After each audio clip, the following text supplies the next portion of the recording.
اب ہم آتے ہیں سیدنا صالح علیہ السلام کے قصے کی طرف۔ دن گزرتے گئے اور لوگ ایک بار پھر ابلیس لعین کے وسوسے میں آ کر کفر کی طرف پلٹ آئے، کیونکہ ابلیس کسی بھی شخص کو وسوسے میں ڈالے بغیر نہیں چھوڑتا۔ اس طرح ایک بار پھر کفر پھیل گیا، چنانچہ اللہ نے ان کی ہدایت کے لیے صالح علیہ السلام کو مبعوث فرمایا۔ یہ سمود کے پوتوں میں سے ایک عربی نبی تھے۔ ان کا نسب نامہ اس طرح ہے: صالح بن عبید بن سیاف بن ماشق بن عبید بن حاضر بن سمود بن ارم بن سام بن نوح علیہ السلام۔ گویا صالح علیہ السلام کا تعلق قوم سمود سے تھا، اور یہ قوم عاد کی نسل سے تھی۔ سمود کی قوم نے یمن کو خیر باد کہا اور جزیرے سے شمال کی طرف منتقل ہو گئے، پھر وہاں ہجر نامی ایک بستی میں جا ٹھہرے۔ قرآن کریم کی سورۃ الحجر اسی بستی کے نام سے موسوم ہے۔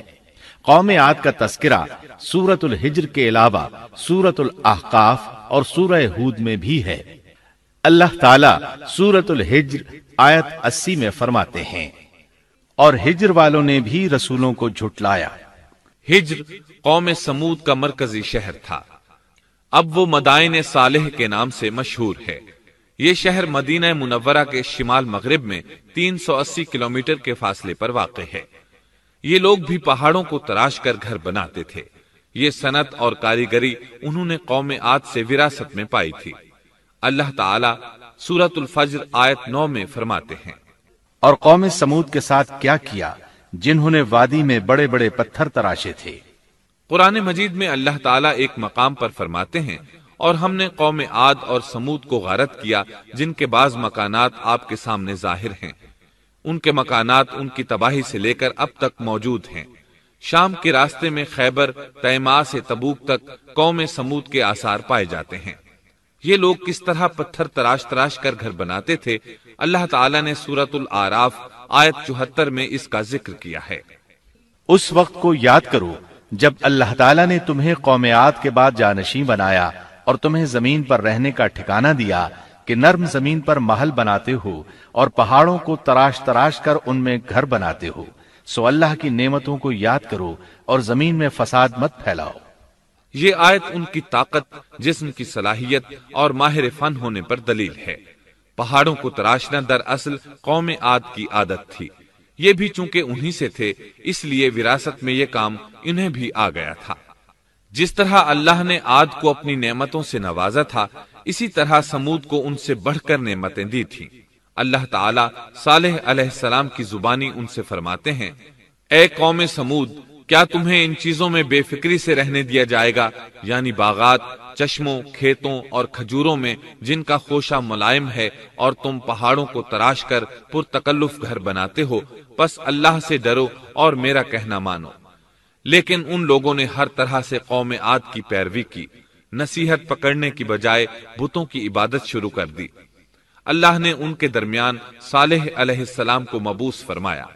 آپ نبوت ملنے سے پہلے بھی عقل مند اور علم والے تھے، باعزت گھرانے سے تعلق رکھتے تھے، اپنے معاملات میں لوگ ان سے مشورے لیتے تھے، لہٰذا انہیں ایک خاص مقام حاصل تھا۔ لیکن جب آپ نے انہیں ایک اللہ پر ایمان لانے، اس کے سوا کسی کی عبادت نہ کرنے کی دعوت دی تو ان کا ساتھ چھوڑ گئے۔ جواب میں ان سے کہنے لگے: اے صالح، اس سے پہلے تو ہم تجھ سے بہت کچھ امیدیں لگائے ہوئے تھے۔ مطلب یہ کہ پہلے تو ہمارے نزدیک آپ کا بہت مرتبہ تھا، مقام تھا، ہمیں آپ سے بہت امیدیں تھیں، لیکن آپ نے تو یہ باتیں کہہ کر ہماری ساری امیدوں پر پانی پھیر دیا۔ ان کے اس جواب کے باوجود صالح علیہ السلام انہیں اللہ کی طرف بلاتے رہے اور ان سے کہتے رہے: اے میری قوم، اللہ کی عبادت کرو، اس کے سوا تمہارا کوئی معبود نہیں۔ تمام انبیاء کی اپنی اپنی قوم کو یہی دعوت تھی کہ اے لوگو، اللہ کی عبادت کرو، اسی نے تمہیں زمین سے پیدا کیا ہے، اسی نے تمہیں زمین میں آباد کیا ہے، اس سے معافی طلب کرو، یقیناً میرا رب قریب ہے اور دعاؤں کو قبول کرنے والا ہے۔ اے میری قوم، تم نیکی سے پہلے برائی کی جلدی کر رہے ہو، اللہ سے معافی کیوں نہیں مانگتے کہ تم پر رحم کیا جائے؟ اللہ سے ڈرو، میری اطاعت کرو، حد سے گزر جانے والے بے باک لوگوں کی اطاعت سے باز آؤ، وہ ملک میں فساد پھیلا رہے ہیں اور اصلاح نہیں کرتے۔ صالح علیہ السلام نے ہود علیہ السلام کی طرح اپنی قوم کو نصیحت کی، لیکن ان ظالموں نے بھی اسی طرح کفر کیا جیسے قوم عاد نے کیا تھا۔ کہنے لگے یہ کیسے ہو سکتا ہے کہ ہم اپنے میں سے ایک شخص کے تابع ہو جائیں؟ اس اکیلے کی اتنی زیادہ فضیلت کی آخر کیا وجہ ہے؟ ہم نہیں مان سکتے کہ ہم میں صرف اسی ایک پر اللہ کی باتیں نازل ہوتی ہیں۔ پھر وہ اس سے بھی آگے بڑھے اور اللہ کے نبی کو کھلے الفاظ میں پرلے درجے کا جھوٹا کہا، جادوگر کہا۔ پھر یہ سرکش اور کافر لوگ صالح علیہ السلام کے ساتھ ایمان لانے والے کمزور غریب لوگوں کو مخاطب کر کے کہنے لگے، کیا تم صالح پر ایمان رکھتے ہو؟ ہم تو اس کے منکر ہیں۔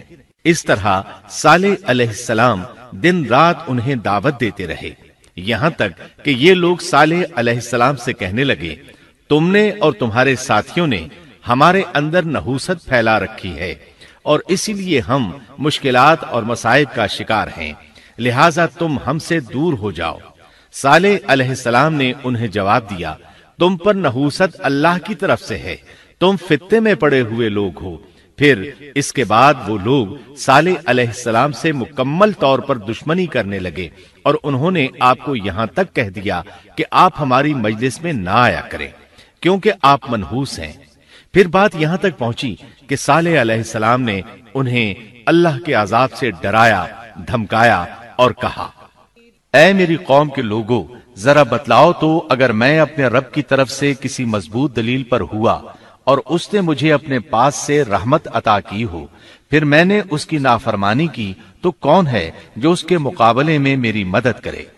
تم تو میرا نقصان ہی بڑھا رہے ہو۔ یعنی فرض کرو اگر میں حق پر ہوا اور یقیناً میں حق پر ہوں اور اللہ تعالیٰ نے مجھے اپنی نبوت سے بھی نوازا ہے، پھر بھی میں تمہاری باتوں میں آ کر اس کی نافرمانی کروں تو بلا شبہ اس وقت میں گھاٹے میں ہوں گا اور تم بھی خسارہ پانے والے ہوگے۔ اس پر وہ ظالم لوگ مقابلے پر اتر آئے، کہنے لگے اگر تو سچا ہے تو کوئی معجزہ لے آ، لیکن وہ معجزہ ہماری مرضی کے مطابق ہو، اس صورت میں ہم ضرور ایمان لے آئیں گے۔ آپ ایسا کریں کہ بستی کے کنارے پتھریلی چٹان میں سے دودھ دینے والی 10 ماہ کی حاملہ اونٹنی نکالیں، اس کا رنگ سرخ ہو۔ صالح علیہ السلام سے یہ مطالبہ کر کے وہ سردار لوگ ایک طرف بیٹھ گئے اور مذاق اڑانے لگے۔ ایک کہنے لگا اونٹنی 10 ماہ کی ہو، حاملہ ہو، دوسرا کہنے لگا لازمی طور پر اس کا رنگ سرخ ہو، پھر ایک تیسرا سردار بولا اس کی کھال پر بہت زیادہ اون ہو، چوتھا بولا موٹی تازی ہو، ہم نے پہلے اس قسم کی اونٹنی دیکھی نہ ہو، پانچواں بولا وہ اتنی بڑی ہو کہ اکیلی ایک دن تمام کنویں کا پانی پی جائے اور دوسرے روز ہم پیئیں۔ یہ لوگ اسی طرح مذاق اڑا رہے تھے کہ صالح علیہ السلام نے ان سے کہا، اگر تمہاری مطلوبہ اونٹنی تمہیں مل جائے تو کیا تم ایمان لے آؤ گے؟ سب نے مل کر کہا، ہاں ضرور لے آئیں گے۔ صالح علیہ السلام نے فرمایا، تب تم ایک دن سب لوگوں کو جمع کر لو۔ مقررہ دن وہ لوگ جمع ہو گئے۔ ان کی موجودگی میں صالح علیہ السلام نے اللہ سے دعا کی، زمین پر زلزلہ طاری ہوا، ان کی آنکھوں کے سامنے چٹان پھٹی اور اس سے بالکل ویسی ہی اونٹنی نکلی جیسا کہ ان کا مطالبہ تھا۔ انہوں نے اپنی زندگی میں ایسی اونٹنی کبھی نہیں دیکھی تھی۔ اس میں وہ تمام صفات موجود تھیں جن کا ذکر ان لوگوں نے کیا تھا۔ اللہ تعالیٰ صالح علیہ السلام کی زبانی سورہ ہود آیت 64 میں فرماتے ہیں، اے میری قوم، یہ اللہ کی بھیجی ہوئی اونٹنی ہے، یہ تمہارے لیے ایک معجزہ ہے، اب تم اسے اللہ کی زمین میں کھاتی ہوئی چھوڑ دو اور اسے کسی طرح کی تکلیف نہ پہنچاؤ، ورنہ فوری عذاب تمہیں آ پکڑے گا۔ اس اونٹنی کو چونکہ کسی اونٹنی نے جنم نہیں دیا تھا، اس لیے اس کو ناقۃ اللہ یعنی اللہ کی اونٹنی کہا گیا۔ پھر صالح علیہ السلام نے فرمایا، لوگو سن لو، ایک دن یہ اونٹنی پانی پیے گی، ایک دن تم پیو گے، تم میں سے کوئی اسے تکلیف نہ پہنچائے، ورنہ اللہ کا بدترین عذاب تم پر نازل ہوگا۔ سورۃ القمر میں اللہ فرماتے ہیں، بے شک ہم اونٹنی کو ان کے لیے آزمائش بنا کر بھیج رہے ہیں، تم صبر کے ساتھ ان کے انجام کا انتظار کرو۔ اس نشانی کے ظہور کے بعد اللہ تعالیٰ نے صالح علیہ السلام کو مخاطب کر کے فرمایا، تم اب دیکھتے رہو کہ ان کا انجام کیا ہوتا ہے، ان کی سختیوں پر صبر کرو۔ ان سے کہہ دو کہ پانی پر ایک دن ان کا اختیار ہوگا اور ایک دن اس اونٹنی کا، خبردار کوئی زیادتی نہ کرے اور اس اونٹنی کو پانی پینے سے نہ روکے۔ سورۃ الشمس میں اللہ تعالیٰ فرماتے ہیں کہ ان سے اللہ کے رسول نے فرما دیا تھا کہ اللہ کی اونٹنی کی اور اس کے پانی پینے کی باری کی حفاظت کرو، یعنی اسے نہ تو پانی پینے سے روکو اور نہ ہی اسے کوئی تکلیف پہنچاؤ۔ اس معجزے کو دیکھ کر لوگ دو گروہوں میں بٹ گئے۔ بہت کم لوگوں نے صالح علیہ السلام کی پیروی کی، ان پر ایمان لائے، جبکہ اکثر لوگ پھر بھی اپنے کفر پر ڈٹے رہے۔ اللہ تعالیٰ فرماتے ہیں ان لوگوں نے خود معجزے کا مطالبہ کیا تھا، لیکن اس کو اپنی آنکھوں سے دیکھنے کے باوجود ظلم پر اڑے رہے اور کفر پر اصرار کرتے رہے۔ سورۃ الحجر آیت 81 میں اللہ فرماتے ہیں اور انہیں ہم نے اپنی نشانیاں بھی عطا فرمائی تھیں، لیکن پھر بھی وہ ان سے گردن موڑنے والے ہی رہے۔ اسی طرح سورہ بنی اسرائیل میں اللہ تعالیٰ فرماتے ہیں ہم نے قوم سمود کو نشان کے طور پر اونٹنی عطا فرمائی تھی، لیکن انہوں نے اس پر ظلم کیا۔ بلا شبہ وہ ایک واضح نشانی تھی، کوئی شخص یہ نہیں کہہ سکتا تھا کہ جادوگروں نے اسے پیدا کیا ہے۔ وہ اونٹنی ان میں موجود رہی، ان کے علاقے میں جہاں چاہتی چرتی، جب کنویں پر پانی پینے جاتی تو سارا پانی پی جاتی۔ وہ لوگ اس کا دودھ پیتے، دودھ سب کے لیے کافی ہو جاتا۔ ان کی آنکھوں کے سامنے اس نے ایک بچے کو جنم دیا، وہ شکل صورت میں بالکل اپنی ماں جیسا تھا۔ لوگ اسے دیکھ کر تعجب کرتے، بچہ اونٹنی کے ساتھ رہتا، یہ ایک واضح نشانی تھی، اس پر جادو کا گمان کیا ہی نہیں جا سکتا تھا۔ وہ اونٹنی ایک عرصے تک ان لوگوں میں رہی۔ اللہ فرماتے ہیں ہم نے قوم سمود کو بطور نشان کے ایک اونٹنی دی تھی، لیکن انہوں نے اس پر ظلم کیا، حالانکہ یہ نشانیاں ہم لوگوں کو ڈرانے کے لیے ہی بھیجتے ہیں۔ وہ لوگ اس اونٹنی کو دیکھ کر متعجب ضرور ہوئے، لیکن ایمان پھر بھی بہت کم لوگ لائے، حالانکہ اس نشانی کے بعد انہیں چاہیے تھا ایمان لے آئیں۔ پھر ایک دن قوم کے سرداروں نے مشورہ کیا کہ اگر ہم نے صالح کو اسی طرح چھوڑ دیا تو کہیں لوگ ہمیں نہ چھوڑ دیں اور صالح کے پیروکار بن جائیں۔ اس اونٹنی نے تو ہمیں مصیبت میں ڈال دیا ہے، ہم پورا ایک دن پانی کو چھو بھی نہیں سکتے، کیونکہ یہ سارا دن پانی پیتی رہتی ہے۔ پھر یہ اس قدر دیو ہیکل ہے کہ اسے دیکھ کر ہماری بکریاں بھاگ جاتی ہیں، اونٹ اسے دیکھ کر خوفزدہ ہو جاتے ہیں، لہٰذا ہمیں چاہیے کہ اس سے چھٹکارا حاصل کر لیں۔ وہ آپس میں مشورہ کرتے رہے، آخر انہوں نے ایک آدمی منتخب کیا۔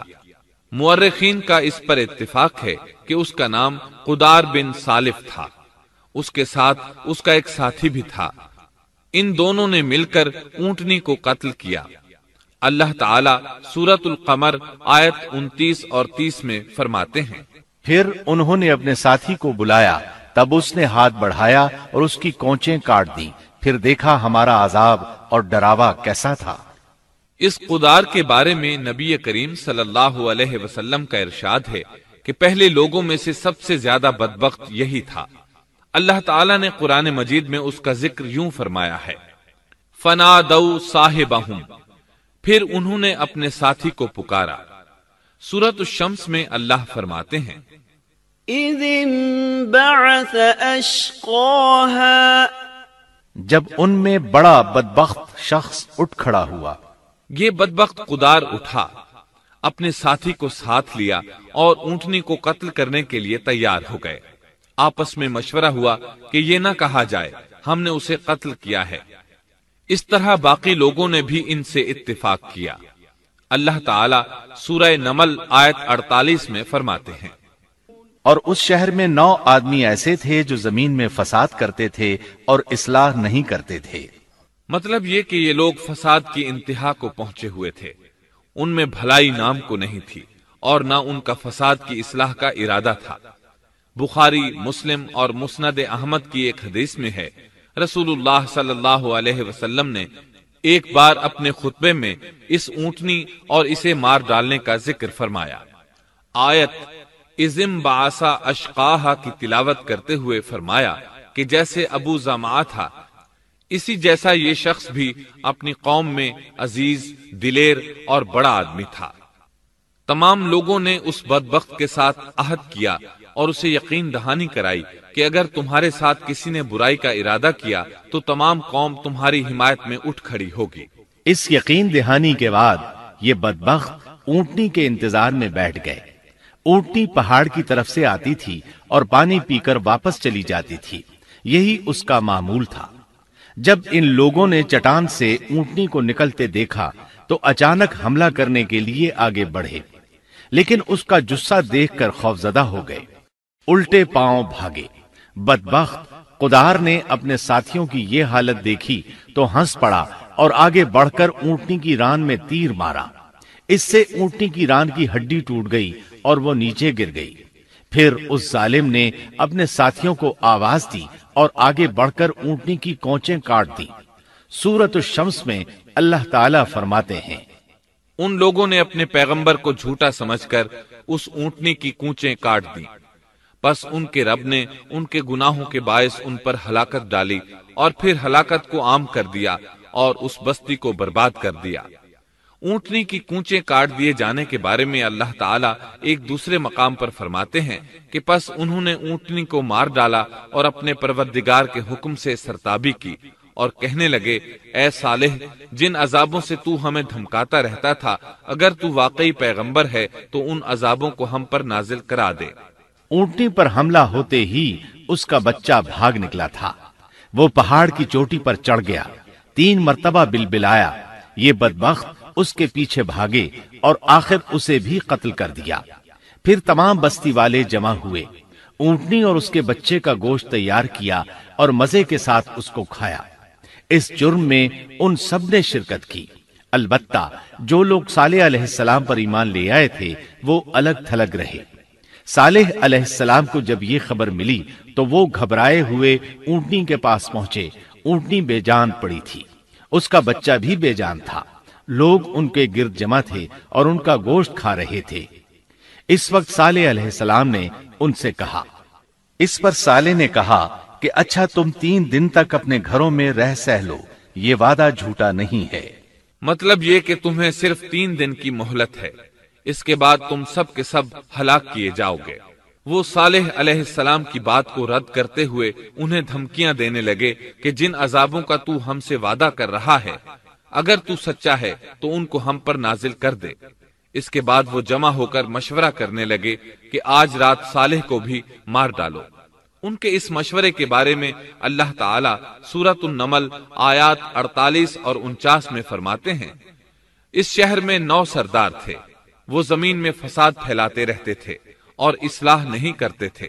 انہوں نے آپس میں بڑی بڑی قسمیں کھا کھا کر عہد کیا کہ رات ہی کو صالح اور اس کے گھر والوں پر چھاپا ماریں گے اور اس کے وارثوں سے صاف کہہ دیں گے کہ ہم اس کے اہل کی ہلاکت کے وقت موجود نہیں تھے اور ہم بالکل سچے ہیں۔ اب یہ لوگ صالح علیہ السلام کے گھر کی طرف چلے۔ اللہ تعالیٰ سورۃ النمل آیات 50 اور 51 میں فرماتے ہیں، اور انہوں نے ایک داؤ کھیلا، سو ہم نے بھی ایک ایسا داؤ کھیلا کہ انہیں خبر بھی نہ ہوئی۔ پھر دیکھو کہ ان کے داؤ کا کیا انجام ہوا، ہم نے انہیں اور ان کی ساری قوم کو ہلاک کر دیا۔ صالح علیہ السلام کا گھر پہاڑ کی بلندی پر تھا۔ یہ فسادی لوگ ابھی اوپر چڑھ رہے تھے کہ زمین حرکت کرنے لگی۔ ایک چٹان اوپر سے لڑھکتی ہوئی آئی اور ان تمام کو پیس کر رکھ دیا۔ ان 9 فسادی لوگوں کی ہلاکت کے ساتھ ہی اللہ کے عذاب کی ابتدا ہو چکی تھی۔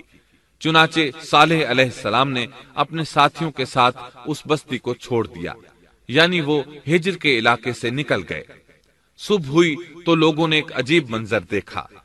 قوم سمود کے تمام لوگوں کے چہرے زرد پڑ چکے تھے، وہ سب رونے لگے کیونکہ عذاب کے آثار شروع ہو چکے تھے۔ دوسرے دن تمام لوگوں کے چہرے آگ کی طرح سرخ ہو گئے اور تیسرے دن تمام کے چہرے سیاہ ہو چکے تھے۔ اپنی یہ حالت دیکھ کر سب لوگ رونے اور چیخ پکار کرنے لگے، اپنی قبریں کھودنے لگے۔ اب انہیں یقین ہو چکا تھا کہ عذاب کا وعدہ برحق تھا۔ اللہ تعالیٰ نے انہیں پہلی قوموں کی طرح ایک قسم کا عذاب نہیں دیا تھا، جیسے قوم نوح کو صرف طوفان کے ذریعے ہلاک کیا گیا، قوم عاد کو صرف طوفانی ہوا کے ذریعے ہلاک کیا گیا، لیکن قوم سمود کو اللہ تعالیٰ نے طرح طرح کے عذابوں سے دوچار کیا۔ اس لیے کہ انہوں نے اپنی مطلوبہ شرط پوری ہونے کے باوجود ایمان قبول نہیں کیا تھا۔ عذاب کی ابتدا زلزلے سے ہوئی، زمین حرکت کرنے لگی۔ اس کی وجہ سے وہ لوگ اپنے گھروں میں اوندھے کے اوندھے پڑے رہ گئے، ان میں اٹھنے کی طاقت تک نہ رہی۔ پھر آسمان میں سخت کڑاکا ہوا، اس کی ہولناک دہشت انگیز چنگھاڑ نے ان کے بھیجے پھاڑ کر رکھ دیے۔ ایک ہی لمحے میں ایک ساتھ وہ سب ڈھیر ہو گئے۔ ان کی ہلاکت اور تباہی کو بیان کرتے ہوئے اللہ تعالی سورۃ الزاریات آیات 43 تا 45 میں فرماتے ہیں، اور سمود کے قصے میں بھی عبرت ہے جب ان سے کہا گیا کہ تم کچھ دن تک فائدہ اٹھا لو، لیکن انہوں نے اپنے رب کے حکم سے سرتابی کی، اس پر انہیں ان کے دیکھتے دیکھتے تیز و تند کڑاکے نے ہلاک کر دیا، پس نہ تو وہ کھڑے ہو سکے اور نہ بدلہ لے سکے۔ اسی طرح سورہ ہود میں اللہ تعالیٰ نے ان کی تباہی کا نقشہ اس طرح کھینچا ہے کہ ایک زور کی کڑک نے ان ظالموں کو آ لیا، پھر تو وہ اپنے گھروں میں زانوں کے بل مردہ پڑے رہ گئے، ایسے گویا کہ وہ کبھی آباد ہی نہ تھے۔ سورۃ القمر میں اللہ نے ان کی رسوائی ان الفاظ میں بیان کی ہے، ہم نے ان پر ایک چیخ بھیجی، پھر وہ ایسے ہو گئے جیسے کانٹوں کی باڑ کا چورا۔ دوسری طرف صالح علیہ السلام اور ان کے ساتھیوں کو اللہ تعالیٰ نے اپنی رحمت سے نجات دی۔ اللہ تعالیٰ سورہ ہود آیت 66 میں فرماتے ہیں، پھر جب ہمارا فرمان آ پہنچا ہم نے صالح اور ان پر ایمان لانے والوں کو اپنے فضل سے اس سے بچا لیا اور اس دن کی رسوائی سے بھی، یقیناً تیرا پروردگار نہایت توانا اور غالب ہے۔ اس قوم کے آثار آج تک باقی ہیں۔ مدینہ منورہ کے شمال مغرب میں ان کے گھر موجود ہیں۔ اب یہ علاقہ مدائن صالح کے نام سے مشہور ہے۔ سورۃ النمل میں اللہ تعالیٰ فرماتے ہیں، پس یہ ان کے گھر ہیں جو ان کے ظلم کے سبب ویران پڑے ہیں، بے شک اس میں دانش مندوں کے لیے نشانیاں ہیں۔ اللہ تعالیٰ نے ان کے نشانات کو آج تک باقی رکھا ہے تاکہ بعد میں آنے والوں کو یقین ہو جائے اور کسی قسم کا شک نہ رہے۔ عذاب کے آثار نمودار ہونے پر صالح علیہ السلام نے ان سے فرمایا تھا، اے میری قوم، میں نے تمہیں اپنے پروردگار کا حکم پہنچا دیا تھا اور میں نے تمہاری خیر خواہی کی، لیکن تم لوگ خیر خواہوں کو پسند نہیں کرتے۔ اس کے بعد صالح علیہ السلام اپنے ساتھیوں کے ساتھ وہاں سے ہجرت کر کے فلسطین آ گئے، وہیں رملہ نامی بستی میں رہنے لگے اور یہیں آپ کی وفات ہوئی۔ نبی کریم صلی اللہ علیہ وسلم صحابہ کرام رضی اللہ عنہم کے ساتھ تبوک تشریف لے گئے تو آپ نے مدائن صالح کے قریب قیام فرمایا تھا۔ صحابہ نے ان کنووں سے پانی لے لیا جو قوم سمود کے استعمال میں رہے تھے، کچھ برتن بھی وہاں سے لے لیے۔ آپ کو پتا چلا تو آپ نے حکم فرمایا، ان برتنوں کو توڑ دو اور اس پانی کو بہا دو اور اس پانی سے جو کھانا تیار کیا ہے اس کو الٹ دو۔ آپ نے انہیں ان گھروں میں داخل ہونے سے بھی روک دیا جن میں اللہ کا عذاب نازل ہوا تھا۔ آپ صلی اللہ علیہ وسلم نے فرمایا، میں ڈرتا ہوں تم پر بھی ایسا عذاب نہ آ جائے جیسا ان پر آیا تھا، اس لیے ان کے علاقے میں داخل نہ ہوا کرو، اور اگر داخل ہونا پڑ جائے تو روتے ہوئے داخل ہوا کرو، اور رونا نہ آئے تو رونے جیسی شکلیں بنا لیا کرو تاکہ تمہارا شمار ظالموں میں نہ ہو۔ اللہ تعالیٰ فرماتے ہیں، آگاہ رہو، قوم سمود نے اپنے رب سے کفر کیا، سن لو ان سمودیوں پر پھٹکار ہے۔ قرآن میں ان کا قصہ 26 سے زائد مرتبہ بیان کیا گیا ہے۔ اس کے بعد لوگ ایمان کی حالت میں امن چین کی زندگی بسر کرنے لگے، لیکن پھر نئے سرے سے ان میں خرابی پیدا ہوئی۔ شیطان نے پھر اپنا کام دکھایا، ان کے دلوں میں وسوسہ ڈالا اور فلسطین، عراق، مصر اور جزیرے کے نواحی علاقوں میں شرک پھیل گیا۔ لوگ ایک بار پھر کفر کی طرف پلٹ پڑے۔ اس پورے قصے میں چند عبرتیں ہیں، آئیے ذرا ان کا بھی ذکر ہو جائے۔ اللہ تعالیٰ کی اونٹنی اگرچہ سیدنا صالح علیہ السلام کی نبوت کا ایک نشان تھی، ان کی سچائی کا ثبوت تھی، لیکن قرآن کریم کی وضاحت یہ ہے کہ وہ قوم سمود کی آزمائش کے لیے تھی اور وہی ان کی ہلاکت کا نشان ثابت ہوئی، جیسا کہ سورۃ القمر میں اللہ تعالیٰ فرماتے ہیں، بے شک ہم اونٹنی کو ان کی آزمائش اور امتحان کے لیے بھیجنے والے ہیں، پس تو ان کے انتظار میں رہ اور صبر اختیار کر۔ سنت اللہ یہ رہی ہے کہ اگر وہ اپنے پیغمبر کو کسی قوم کی ہدایت کے لیے بھیجے اور قوم اس کی ہدایت پر کان نہ دھرے تو ضروری نہیں کہ وہ قوم ہلاک کر دی جائے، لیکن جو قوم اپنے نبی سے اس وعدے پر نشان طلب کرے کہ اگر ان کا مطلوبہ نشان ظاہر ہو گیا تو وہ ایمان لے آئیں گے، اور پھر نشان آ جانے کے بعد وہ ایمان نہ لائے تو اس قوم کی ہلاکت یقینی ہے۔ اللہ تعالیٰ پھر اس قوم کو معاف نہیں کرتے جب تک کہ وہ تائب نہ ہو جائے اور اللہ کے دین کو قبول نہ کرے، یا عذاب الہی سے صفحہ ہستی سے مٹ کر دوسروں کے لیے عبرت کا نشان بن جائے۔